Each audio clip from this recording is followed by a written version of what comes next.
तक पहुंचा सकें और वो इंटरनेट क्या है, वो बेहतर इंटरनेट है, रोबस्ट इंटरनेट है, उसकी स्पीड बेहतर होनी चाहिए, हर जगह अवेलेबल होना चाहिए, उसके ऊपर हमारा फोकस होना चाहिए। क्योंकि जितने भी हम अभी आप थोड़ी सी और बात करना चाहेंगे बाद में पेमेंट्स के ऊपर या स्मार्टफोन्स के जो इस्तेमालात हैं या स्टार्टअप नेशन की जो डिस्कशंस होती हैं डिजिटल पाकिस्तान की, उन सारों के ऊपर जो एक्सेस लेयर है वो टेलीकम्युनिकेशन इंडस्ट्री प्रोवाइड करती है। तो ये बड़ा ज़रूरी है कि हमारे उसी के ऊपर मैं आ रहा हूँ। तो ये बड़ा ज़रूरी है कि जो ये फॉरेन इन्वेस्टर्स हैं जिन्होंने पाकिस्तान के अंदर इन्वेस्टमेंट किया है, वो पाकिस्तान को एक अपॉर्चुनिटी के नज़रिए से देखें, बजाय इस तरह वो देखें कि यहाँ एक अनप्रेडिक्टेबल इन्वायरमेंट है, जिस तरह एकदम से किसी चीज़ के ऊपर टैक्स लग जाएगा। एक इन्वेस्टर क्या देखना चाहता है? वो ट्रांसपेरेंसी देखना चाहता है, वो प्रेडिक्टेबिलिटी देखना चाहता है, वो देखना चाहता है कि यहाँ एक लेवल प्लेइंग फील्ड है।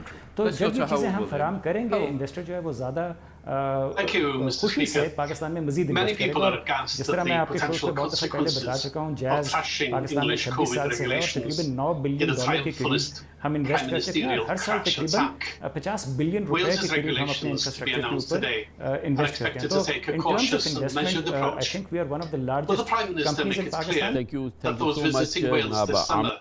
Must stick to Welsh laws, and that on COVID regulations, he can only speak for England. Prime Minister. Yes, of course, Mr. Speaker, and I think that people should stick to the rules and the guidance wherever they are, and I think he's absolutely right to talk about a cautious and a measured approach. John Penrose. Mr. Speaker, the Prime Minister will have seen that two recently published Government Commission reports, mine into competition policy and the Task Force on Innovation, Growth and Regulatory Reform, both make the same two recommendations to inject fresh energy into our better regulation regime so we can deliver our Brexit ambition of replacing ponderous EU regulations with simpler, digital and less burdensome UK equivalents without reducing quality standards in the process. So, will he take this opportunity to unleash a big post-Brexit better regulation dividend by declaring his enthusiastic support for a strong new one-in, two-out regime with no loopholes or exceptions right here today? Yes, Mr. Speaker, and I think it is obvious that the UK has a massive amount to gain, not just from his report, which I much enjoyed, as I told him I thought was excellent, but also from the TIGA report, the Task Force on Reducing Regulation, and I thank them for that, and they'll be seeing, he and they will be seeing a lot more in the next few weeks. Let's go to John Nicholson. John. Thank you, Mr. Speaker, sir. Yesterday, at the Prime Minister's instigation, 333 Conservative members of this House, including some of its wealthiest, voted to deprive some of the world's poorest children of clean water. Education for girls programmes we guaranteed will be slashed. Polio eradication schemes too. Most people go into politics to make the world a better place, but the Prime Minister seems to be an exception. As he reads of the anguish his decision has caused, and as the father of a young child, doesn't he feel the merest hint of shame?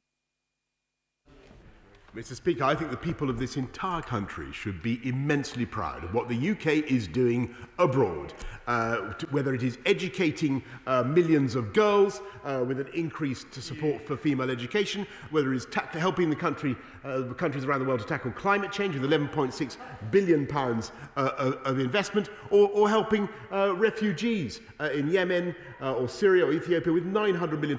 We're spending £10 billion a year on overseas aid alone, Mr. Speaker, to say nothing of what we're doing with vaccines. The whole country should be immensely proud of what the UK is doing in spite of this pandemic.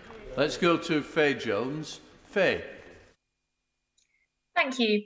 Mr. Speaker, I'm sure you will know the Green Man Festival, which is an incredibly popular international music event, which takes place in Crickhowell in my constituency. The festival organisers have gone to great lengths to ensure the event is COVID secure, but the Welsh Government refuses to give them the green light to go ahead as a test event, unlike similar events in England.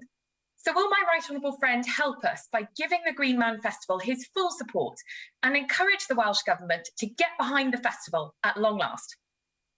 Prime Minister. Well, Mr. Speaker, I haven't been invited to attend the Green Man Festival, but it sounds great. She's obviously my honourable friend's obviously a big fan. I will do what I can to pass her message along. I thank her for campaigning for Wales and for the Green Man Festival. Mr. Speaker, my constituent Jackie Davis was diagnosed with a type of blood cancer in April which prevents her immune system from developing antibodies against COVID. Jackie wants to live as normal a life as possible and to do everyday things like going shopping, but she's terrified and she thinks that the rapid lifting of restrictions on Monday is putting her at risk. With the Delta variant about to spike due to the government's decision to lift restrictions, particularly the requirement to wear masks in public places, what's his message to people in Jackie's situation? Will he rethink his reckless gamble of lifting all these restrictions on Monday? And yes, Jackie did support staying in the EU.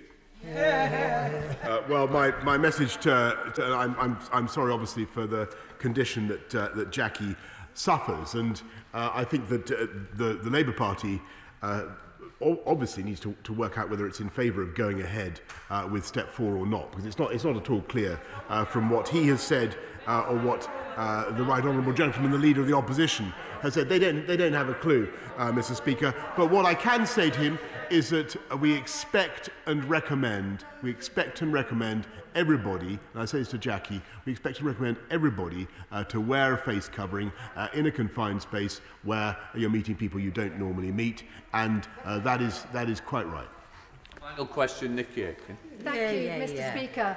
Last week I met with the Reading Agency that is about to launch its annual Summer Reading Challenge and hopes to reach 1 million children, primary school children, this year. What a great excuse to go to one of our brilliant libraries and take part in the COVID education catch-up. With this in mind, would my right honourable friend join me in encouraging every child across the nation to take part in the Summer Reading Challenge, pick up a book and read back better? Yes. I thank my honour. She's quite right, and there couldn't be a better campaign for the summer. We put 1.9 million of support into the reading scheme that she mentions, but of course there's 200 million going into the Holidays Activities Fund, and there couldn't be a better, more useful, happier way of occupying your time on holiday than by reading a good book, Mr. Speaker. Can I just gently say to all leaders that in the end I've had to cut off quite a few backbenchers because of the amount of time that's been taken up at the beginning. Can we think about those as well? It's so important that they get their questions heard. There's no point for order from that. I'm now suspending the House for 3 minutes to enable necessary arrangements for the next business period. Order.